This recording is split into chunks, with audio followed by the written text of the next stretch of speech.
Okay, welcome back to Let's Play Half-Life Decay. Now we're moving on to the next mission. Sorry about the end of the last mission though, it got deleted somehow. But I guess that's the problem with recording this game, was the fact that if you die, that whole session was scrapped, so it's completely unsalvageable run at that point. So I'm pretty sure I didn't die that time, and it was just the end of the video got deleted somehow. Anyway, this is where things start to get pretty tricky. This level is a lot more challenging than the previous ones, and I died quite a few times trying to test play this. Excellent. I'll be able to communicate with you anywhere in the facility. Be wary, my friends. So eventually the guy with the epic wheelchair is going to open the door for us.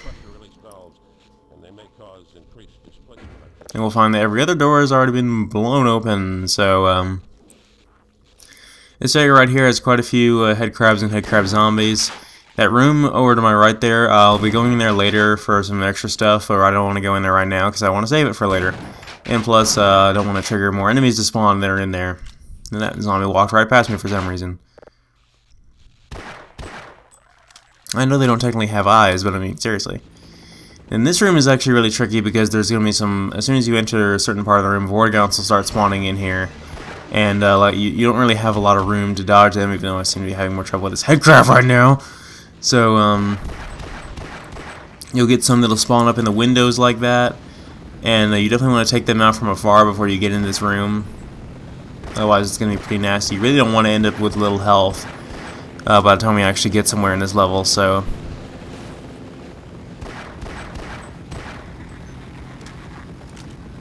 There's a helicopter flying over. I wonder if that's the military guys. I mean, it clearly is, but still. It'll be a while before we're able to get up there where those guys were. And there's going to be more Vortigons that are going to spawn on this bridge. And I just kind of want to trigger them to spawn and come at me because I, like I said, don't have anywhere to hide from them while I'm on the bridge, so I'll have to back up all the way across the bridge and hide over here. Now that last guy will spawn behind you if you decide to walk all the way across the bridge, because he's fixed the spawn right there. So if you walked all the way across the bridge to fight the other two guys, he'd be behind you, which would be a really nasty situation.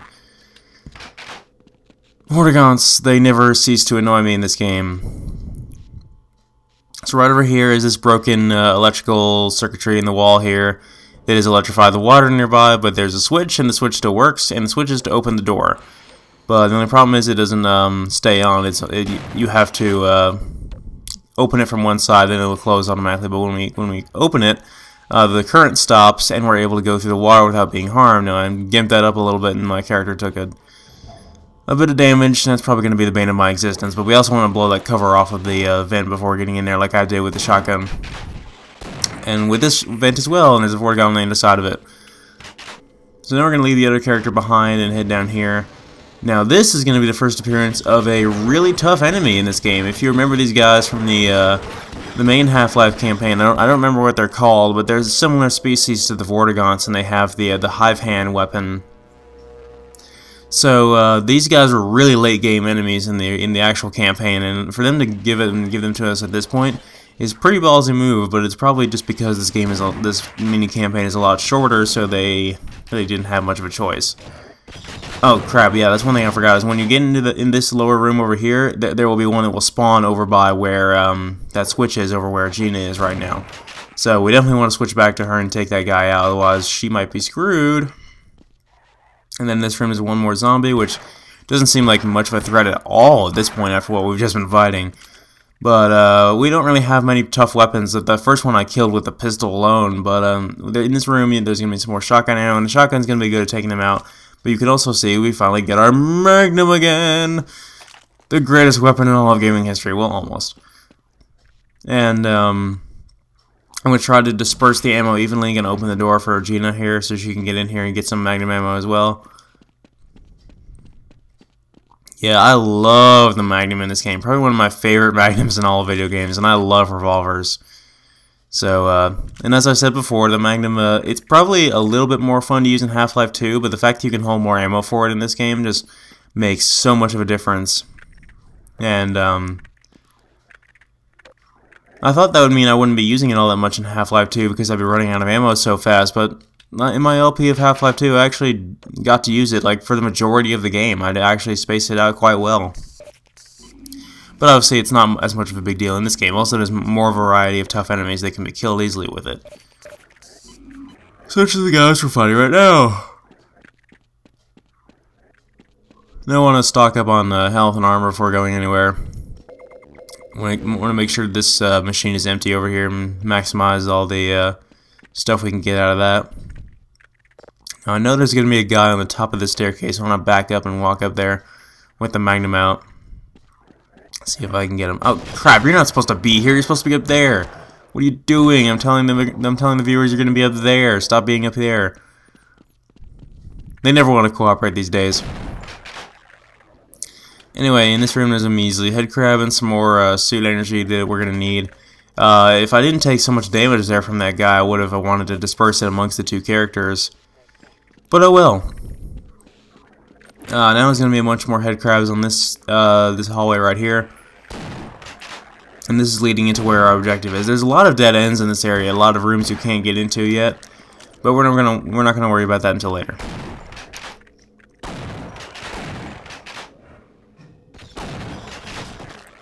I just don't even care at this point. I'm going to use the shotgun on the head crabs. And there's another one of these guys up here. Actually, there might be several of these guys up here, like 2 to 3, and some more of them within the room itself. Now I'm getting my ass handed to me by these guys, so I'm going to make a tactical retreat. Because I definitely do not want to lose much health in this area.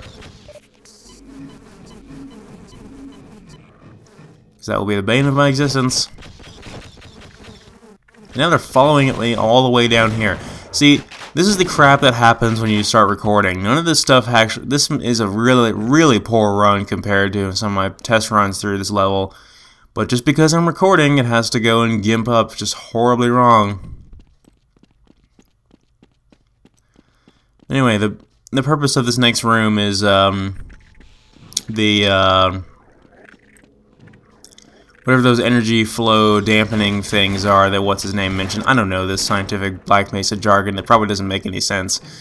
Anyway, so, but in this room there are some giant machines, and that's all you really need to know. Also, these guys apparently take 3 hits with the Magnum. That's really reassuring, isn't it? 3. And down he goes. Basically what we need to do here is bring one character up here to where these valves are and just kind of park them in the corner. You can see we can interact with this valve, but I want to have one character ready to interact with it, and I want to have another character sort of parked in the corner with a powerful weapon out,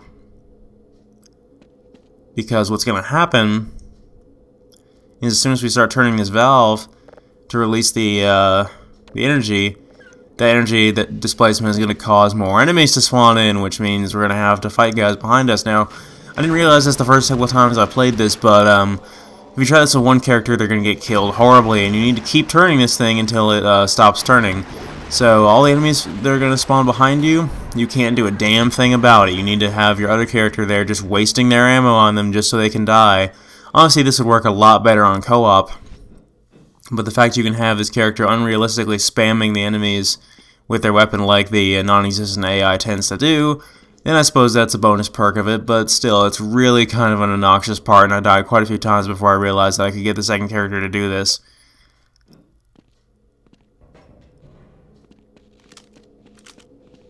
So let's rinse and repeat. I may want to do it in a different order depending on who has more or less ammo. See, she's out with the Magnum, so I want to have her to rotate the thing now. And this is probably the hardest part of the level. It's really quite obnoxious. And all the enemies that we've fought thus far are going to be spawning in, except for zombies, so we're going to have head crabs and vortigons and the big dudes that I don't remember what they're called.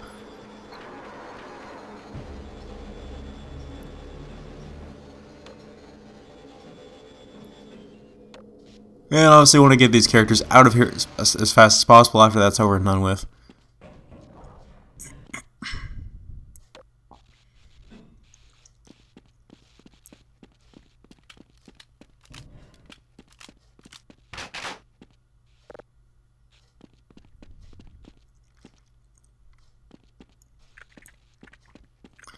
So now the security door here that was sealed before is now going to be open, so now we can go through here, which will lead above the room that we entered in at the beginning of this level. There's also a guy hiding in the corner there, and I really don't want to deal with him, so I'm going to throw a frag at him, but he comes out around the corner anyway, like a jerk. Like he's not supposed to do. Again, the things that the enemies will do in this game when you hit record.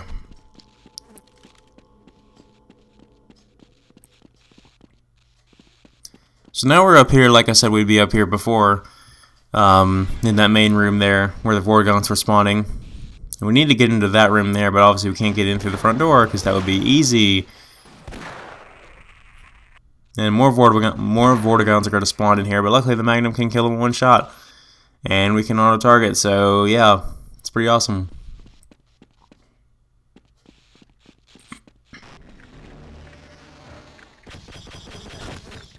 This part may also be the bane of your existence, because there's going to be even more of these guys spawning up here.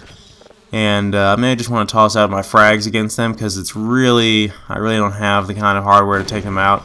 And I really don't want to lose too much of my health. I'm basically treating it as if I have much lower health than I actually do.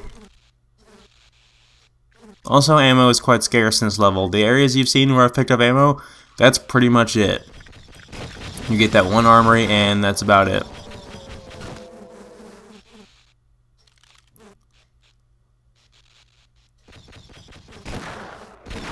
If that third guy wasn't out there in the distance, this would be a lot easier. See, now I gamed it up. I can't do anything against him now. Gina is now officially useless. So I'm going to get Colette and try to salvage this crap. Hopefully she'll be able to hold her own in the next area.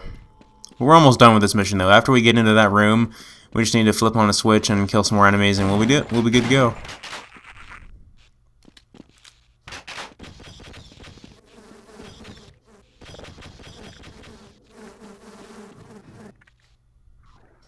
See if I can hit them from down here or something.